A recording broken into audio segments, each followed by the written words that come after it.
Chapter 3, Second Chances.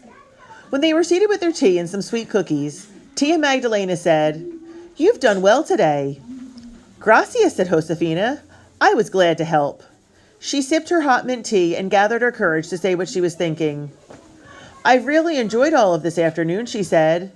"And I was thinking that I'd like to be a curandera when I am older." Tia Magdalena studied Josefina's face as she listened. Josefina was encouraged. "Do you think you could teach me?" she asked. "When I'm old enough, I mean. I know I'm too young now." Tia Magdalena thought for a while. When she answered, her voice was kind. "You can't simply choose to be a curandera," she said. "You have to know which herbs cure which ills, and you have to be observant and careful. But more than all that, you must be a healer." "A healer," repeated Josefina. "How will I know if I'm a healer or not?" "You'll know," said Tia Magdalena. "You'll know. It will be clear to you, and to everyone else if you are." Josefina sighed. "I hope I am," she said. "You'll find out," said Tia Magdalena. "In time." While Tia Magdalena cleaned up after their tea, Josefina went back to the storeroom to finish dusting. All the while, she was remembering what Tia Magdalena had said.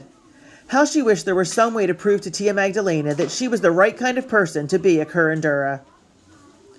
Josefina looked at the big blue and white jar on the shelf and thought about how it had been handed down from curandera to curandera. The jar was dusty. Surely Tia Magdalena would be pleased if she dusted it as a surprise for her. Josefina stood on her tiptoes to take the jar off the shelf. She could reach it with only one hand. She tapped the jar to move it to the edge of the shelf so that she could lift it off with both hands, and crash! The jar fell to the floor and smashed into 1,000 pieces. Josefina's heart stopped beating. For a terrible moment she stood still, staring in horror at what she had done. Then, without thinking, Josefina ran from the room. She flew past Tia Magdalena, out the door, and ran away as fast as she could. Shame, shame, shame! The word pounded in Josefina's head with every step she took. Josefina ran without thinking about where she was going. Faster and faster she ran, out of the village, up the road to the rancho, toward the house, until she came to the orchard. She climbed up into her favorite apricot tree.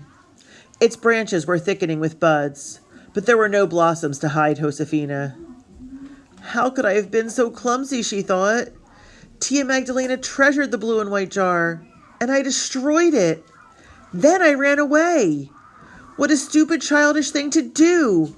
Not like a girl who's nearly 10. I'll never be able to face Tia Magdalena again." Josefina clung to the trunk, and hot tears ran down her cheeks. She had been sitting that way a while when she heard someone say, "Josefina?" Josefina looked down through the branches and saw Tia Dolores' face lifted toward her. Josefina felt as if all her bones had melted.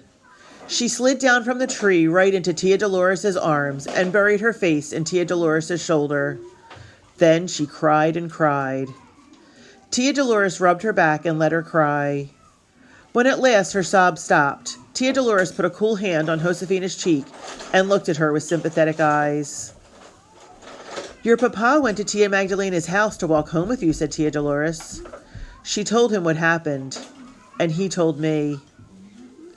"Is Tia Magdalena angry?" asked Josefina. "And papa too?" Tia Dolores smoothed Josefina's hair and said, "They're sad and disappointed," Josefina finished for her. Roughly, Josefina wiped the tears off her cheeks. "I broke Tia Magdalena's most precious jar. Then I made it worse by running away. I ruined everything." "Everything?" asked Tia Dolores. Josefina was so ashamed and miserable she could hardly speak. "I was hoping Tia Magdalena would teach me to be a curandera when I am old enough," said Josefina. "Now she won't want to." "Ah, I see," said Tia Dolores. "Can you tell me why you want to be a curandera?" "It's hard to explain," said Josefina. She put her hand on her pouch and felt the root Tia Magdalena had given her. "I like helping people feel better, and I've always wondered if there's a reason why Mama chose Tia Magdalena to be my godmother. Maybe Mama hoped I'd be a curandera." You mean maybe she had the same hope for you that you have for yourself, said Tia Dolores. She hugged Josefina and said, You know what you must do right now, don't you? See, said Josefina. Sweep up the mess I made and apologize to Tia Magdalena.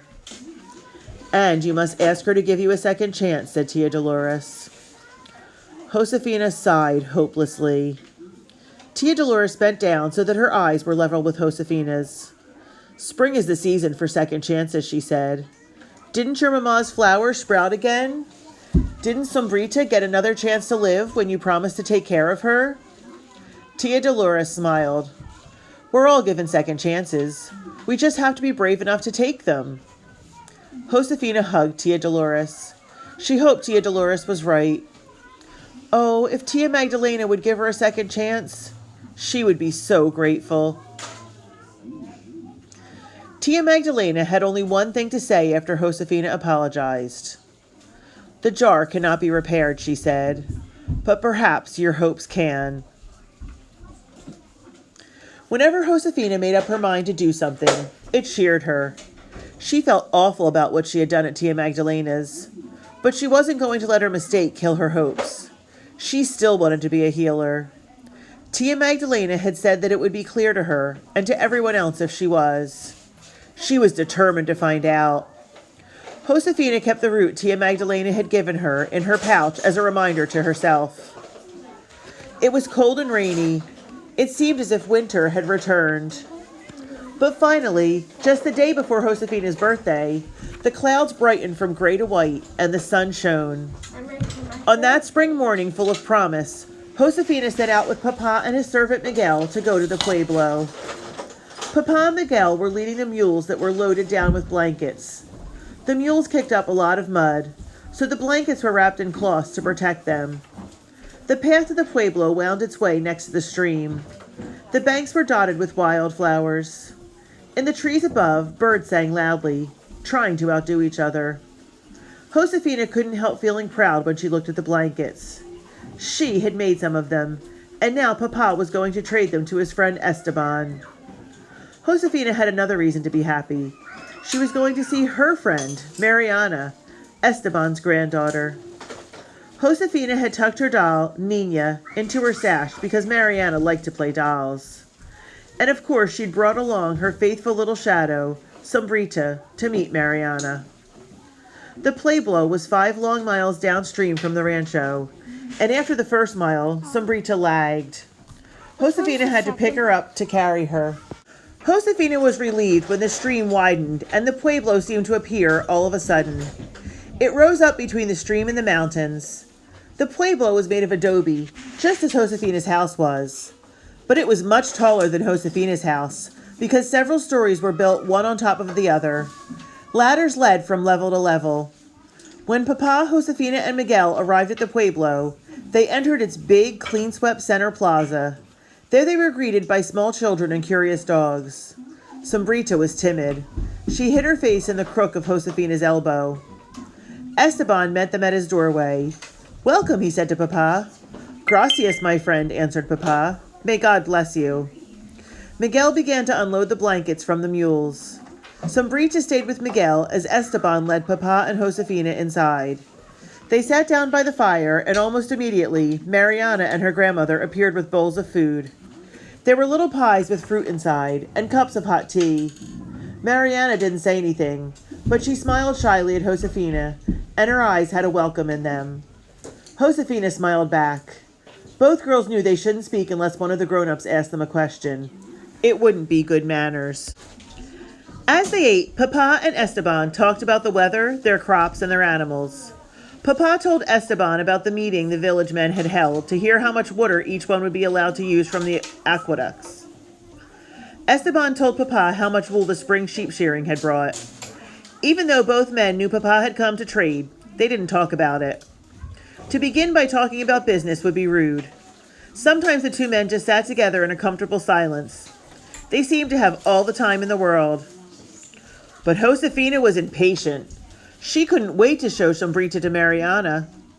Josefina tried to sit as still as her friend did, but it was hard. At last, Papa and Esteban finished their food. As Mariana and her grandmother removed their bowls, Josefina admired the way Mariana moved so gracefully in her soft deerskin moccasins. Mariana wore a beautiful blanket draped over one shoulder and belted with a woven sash. Her bangs fell to her eyebrows, and her dark hair framed her face. "My friend," said Esteban, "thank you for bringing the blankets." "Thank you for accepting them," said Papa. "I've brought 60. "Good," said Esteban. "When the sheep are old enough, I'll drive them to your rancho." Papa nodded. This was the way he and Esteban had always traded. Nothing was written. Esteban's spoken promise was enough. Papa said that his family and Esteban's family had always respected each other and traded with each other fairly. Josefina knew that this summer both Papa and Esteban were going to trade for the first time with the Americanos who came to Santa Fe from the United States. Papa planned to trade mules, and Esteban would trade the blankets that Josefina and Papa had brought to him today. "I hope trading with the Americanos will be a good thing," Papa said. Esteban nodded to show that he shared Papa's hope. Then Mariana caught her grandfather's eye, and he smiled. Both Josefina and Mariana knew this was a sign that they could go. They stood up eagerly and hurried outside into the sunshine. Josefina picked up Sombrita and held her to face Mariana. "This is my Sombrita," she said. "We call her that because she follows me like a shadow wherever I go." "Oh," sighed Mariana. Her eyes were wide with delight. She scratched Sombrita behind her ear, just where the little goat liked it best.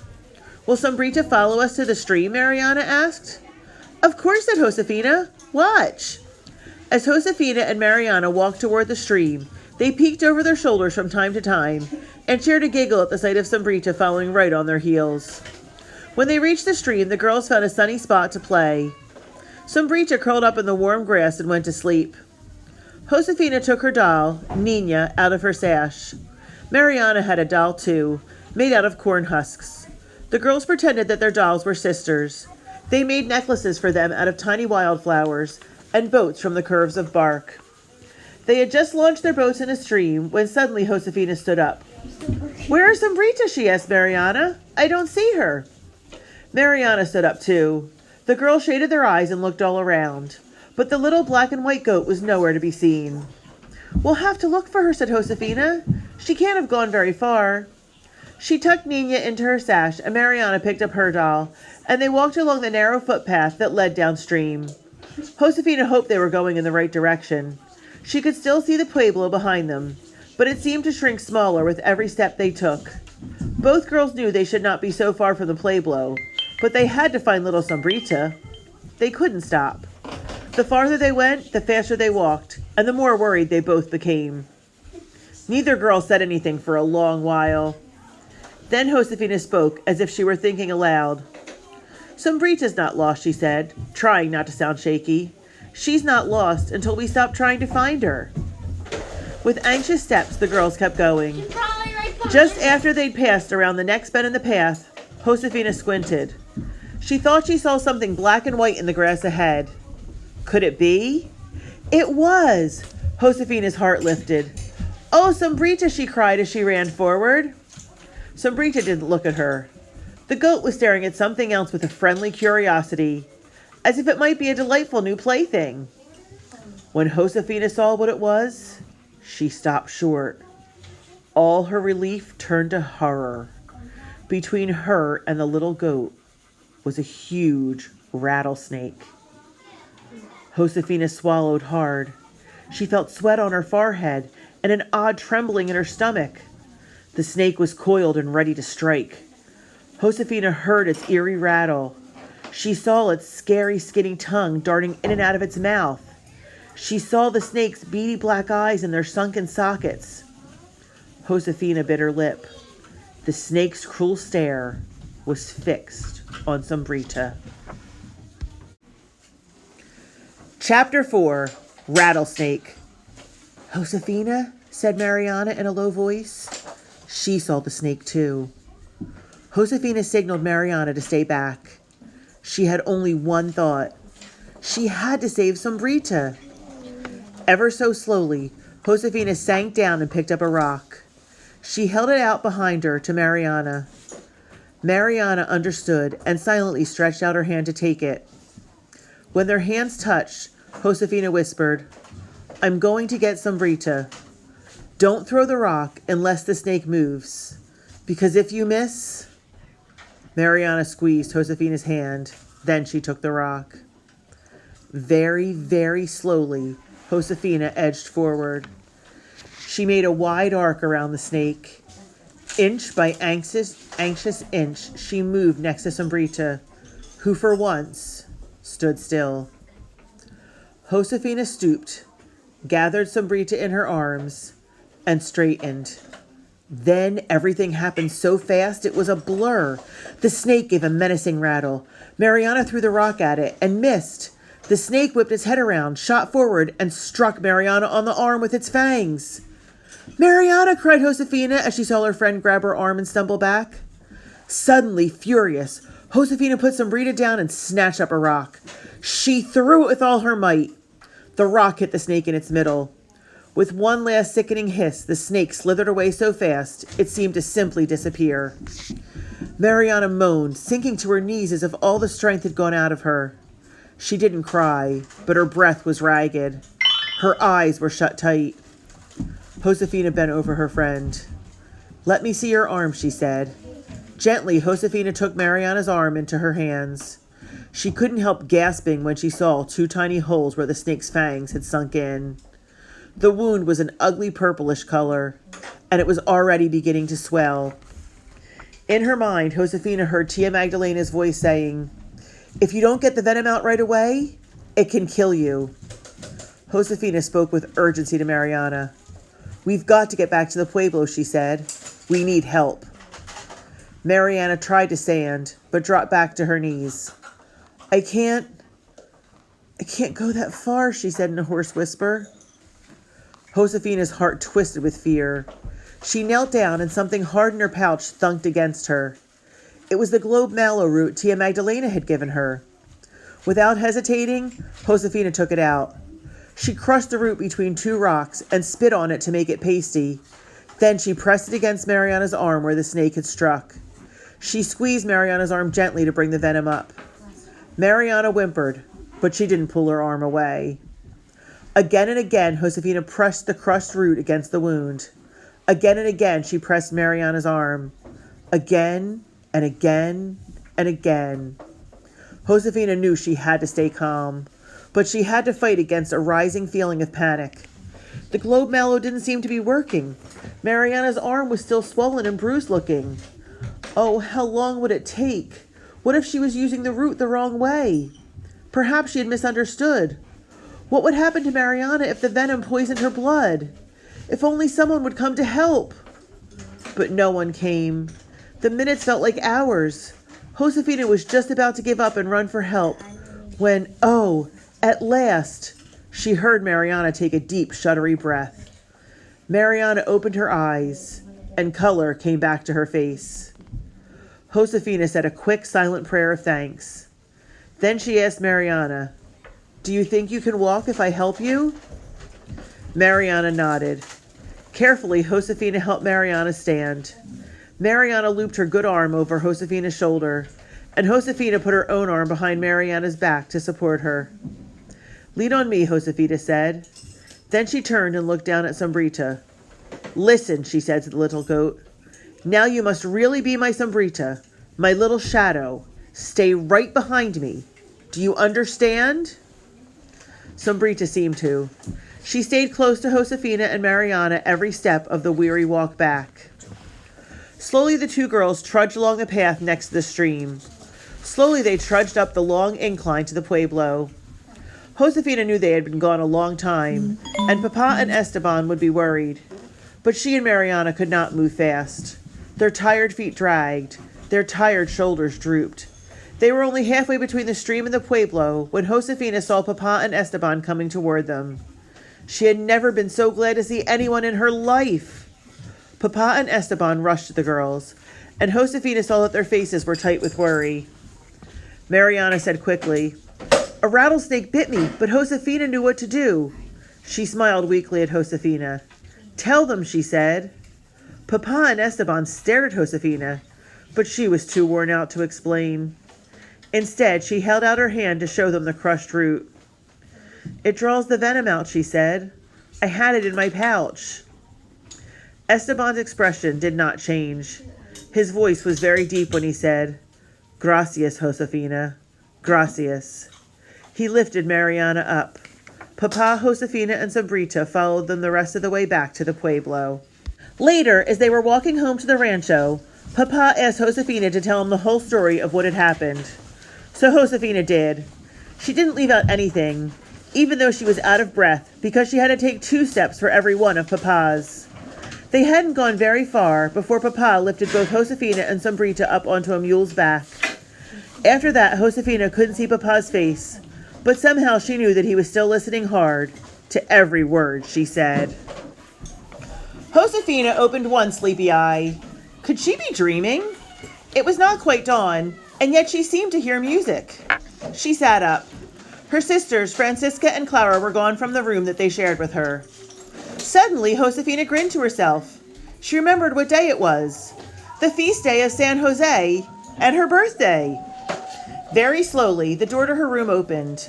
In the pearly morning light, she saw Papa, Tia Dolores, Anna and her husband Tomas, Francisca, Clara, Carmen the cook, and her husband Miguel. They began to sing, "On the day you were born, all the beautiful flowers were born. The sun and moon were born, and all the stars." In the middle of the song, Sombrita poked her head around the corner of the door and bleated as if she were singing too. Everyone laughed, and Tia Dolores said, "We wanted to surprise you with a lovely morning song, but I think someone forgot the words." Josefina picked up Sombrita and gave her a hug. "Gracias," she said to everyone, feeling a little shy at all the attention. "I liked it." The morning song was only the first surprise in a day full of them. Anna made cookies called bizcochitos for everyone to eat before breakfast. At morning prayers, Francisca showed Josefina how she decorated the family altar with garlands of mint and willow leaves, and how she'd surrounded the statue of San Jose, the saint Josefina was named for, with white wild lilies and little yellow celery flowers. Clara, who liked to be practical, surprised Josefina by helping with her chores. But when it was time to dress for the party, Clara had an impractical surprise for Josefina. It was a dainty pair of turquoise blue slippers. "It's about time I handed these down to you," said Clara. "I hardly ever wear them." "Oh, Clara," said Josefina, very pleased. She put the slippers on. They were only a little too big for her. "If you're going to be so elegant," said Francisca, you'd better carry Mama's fan." "And wear Mama's shawl," said Anna. The 4 sisters shared Mama's fan and shawl, and brought them out only on very special occasions.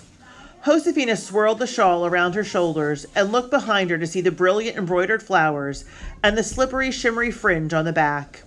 She fluttered the fan and felt very elegant indeed. The party table looked elegant too. There was a beautiful cloth on it, and the family's best plates and glasses and silverware.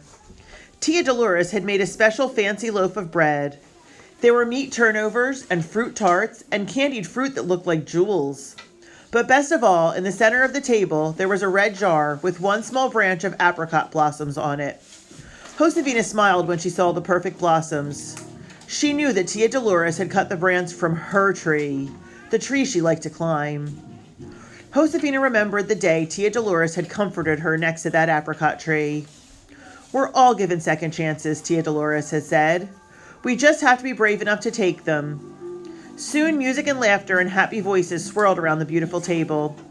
Friends and neighbors and workers from the rancho arrived, bringing small gifts of dried fruit or nuts, sweets or chocolate for Josefina.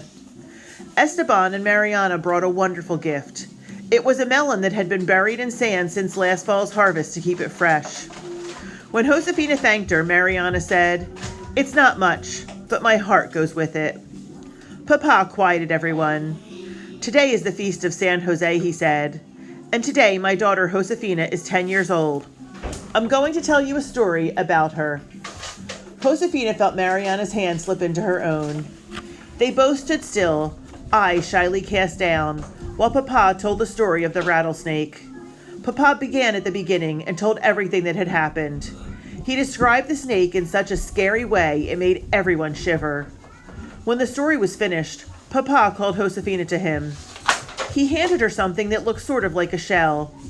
It was rattles from a rattlesnake. "I've saved these since I was a boy just your age," said Papa to Josefina, "to remind me of something I was proud of. Now I am giving them to you, because I am proud of you." Everyone clapped, and Papa leaned down to kiss Josefina's cheek. Josefina thought she had never in her life felt so happy or so proud. Suddenly, Tia Magdalena was by her side. "Dear child," she said. Josefina smiled. She held out her hand to show Tia Magdalena the snake's rattles. "I'm going to put these in my memory box," she said. "They'll remind me of the moment when I found out something important about myself. I found out that I am a healer." Tia Magdalena smiled deep into Josefina's eyes. "See," she said simply, "you are."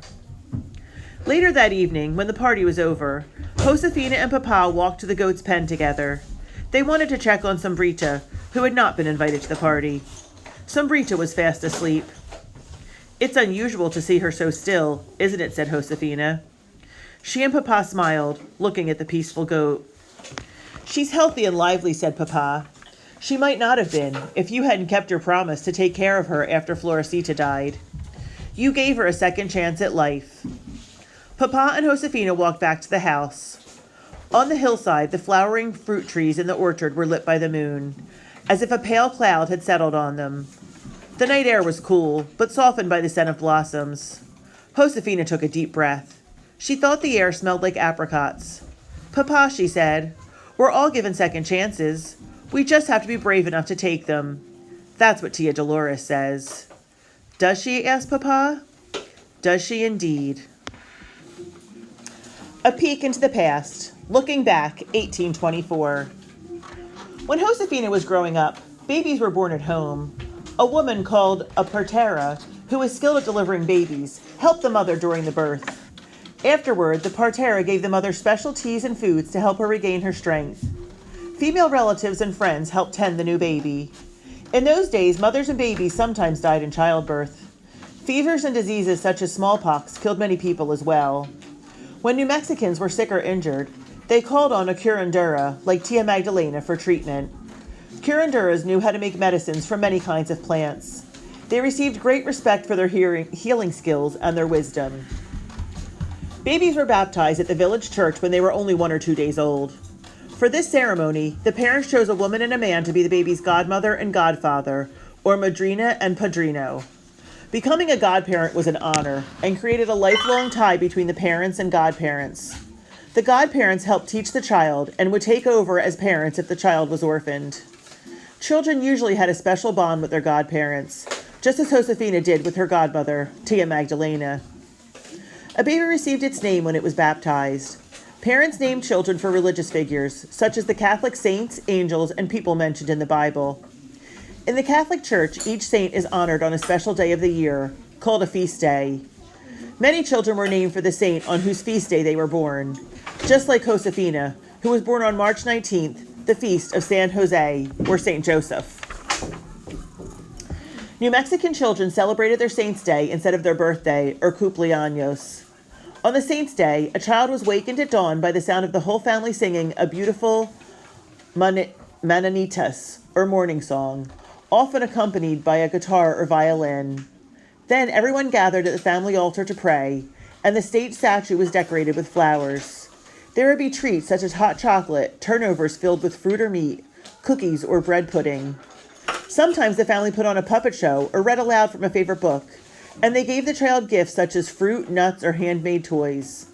The child also had the honor of giving small presents to others.